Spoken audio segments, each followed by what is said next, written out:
let O be the origin. So origin 0,0ன்னு point note பண்ணிக்கோங்க. Point P வந்துட்டு நம்மளுக்கு ரியல் அண்ட் இமேஜினரி கொடுத்துருக்காங்க. √3, 2√2ல் ஒரு பாயிண்ட்டு. அதுக்கப்புறம் பாயிண்ட் Bக்கு வந்து ஒரு எக்ஸ்ப்ரெஷன் கொடுத்துருக்காங்க. ஸோ நம்மளாம் எங்கேயாவது ஒரு பாயிண்ட் வச்சுக்கலாம். பட் எனிவேஸ் அது பாசிட்டிவான வேல்யூ தான், அதனால் பாசிட்டிவில் வைக்கிறோம். அது பாயிண்ட் B.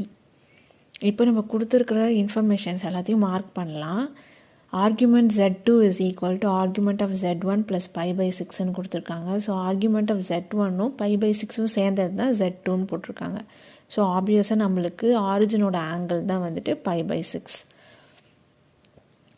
நெக்ஸ்ட் என்ன பண்ண போகிறோன்னா, இங்கே வந்து ஆப்ஷன்ஸில் ஏரியா ஆஃப் அ ட்ரையாங்கிள், அப்புறம் எது வந்து ஸ்கேலின் ட்ரையாங்கிளா ஐசோசெலஸ் ட்ரையாங்கிளான்னு கண்டுபிடிக்கணும். ஸோ அதுக்கு நம்மளுக்கு சைட்ஸ் தேவைப்படுது. ஸோ ஃபஸ்ட் நம்மளுக்கு தெரிஞ்ச இன்ஃபர்மேஷன் வச்சு OAன்ற சைடை கண்டுபிடிக்கிறோம். நெக்ஸ்ட்டு வந்து கொடுத்துருக்குற information √3 modulus of Z2 is equal to Z1 வச்சுக்கிட்டு Z2வோட சைடையும் கண்டுபிடிக்கிறோம். ஸோ OA அண்ட் OBயோட சைட்ஸ் நம்மளுக்கு தெரிஞ்சிருச்சு. அப்போ நம்மளுக்கு 2 சைட்ஸ் தெரியும், அப்புறம் இன்க்ளூடட் ஆங்கிள் தெரியும். ஸோ நம்ம என்ன பண்ணலாம், தேர்ட் சைடு ஏபியும் கண்டுபிடிச்சிக்கலாம். என்ன ஃபார்ம் யூஸ் பண்ணி, law of cosines form. Because 2 side included angle included ஆங்கிளும் தெரிஞ்சதுனால லா ஆஃப் கொசைன்ஸ் யூஸ் பண்ணி நம்ம என்ன பண்ண போகிறோம், ஏபியோட சைடு கண்டுபிடிக்க போகிறோம். ஸோ இப்போ நம்ம ஏபியோட சைடும் கண்டுபிடிச்சிட்டோம் அப்படின்னா நம்ம வந்து எய்தர் வந்து அது ஸ்கேலின் ட்ரையாங்கிளா இல்லை வந்துட்டு அப்டியூஸ் ட்ரையாங்கிளான்றதை சொல்ல முடியும், பார்க்கலாம். அப்படி இல்லை ஐசோசெலஸ் ட்ரையாங்கிளான்னு சொல்லலான்னு பார்க்கலாம். அப்படி இல்லைன்னா நம்ம ஏரியா ஆஃப் ட்ரையாங்கிள் கண்டுபிடிக்கலாம். ஸோ ஏபி நம்ம கண்டுபிடிச்சிட்டோம், அதுவும் வந்து √11/3. ஸோ 2 சைடு வந்து சேம்ன்றதுனால ஆப்வியஸாக அது வந்து ஐசோசெலஸ் ட்ரையாங்கிள். ஸோ ஐசோசெலஸ் ட்ரையாங்கிள்னு சொல்லிட்டோம். ஆனால் நம்மளுக்கு ஆப்ஷன்ஸில் வந்து அப்டியூஸ் ஐசோசெலஸ் ட்ரையாங்கிள்னு இருக்குது. ஸோ நம்ம ஆங்கிளும் செக் பண்ணி பார்க்கணும், வெதர் நம்மளுக்கு அப்டியூஸ் ஐசோசெலஸ் வருதான்னு பார்க்கணும்.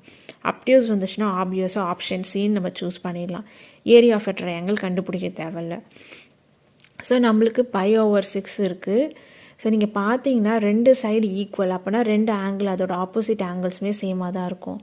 ஸோ √π/3யோட ஆப்போசிட் ஆஃப் 2 ஆங்கிள்ஸுமே என்னவாக இருக்கும், π/6 π/6ன்னு இருக்கும்.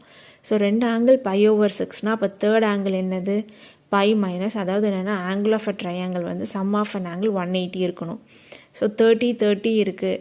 ஸோ 30 போச்சுன்னா ரிமைனிங் 1 ஆங்கிள் என்ன அப்படின்னு பார்த்தீங்கன்னா 120 டிகிரி, அதாவது 2π/3. ஸோ ஒரு ஆங்கிள் 120 டிகிரி இருக்கிறதுனால ஆப்வியஸாக அந்த ட்ரையாங்கிள் என்னவாக இருக்கும், அப்டியூஸ் ட்ரையாங்கிள் தான். So it is an obtuse isosceles triangle. So நீங்கள் ஏரியா ஆஃப் அ ட்ரையாங்கிள் கண்டுபிடிக்க தேவையில்லை.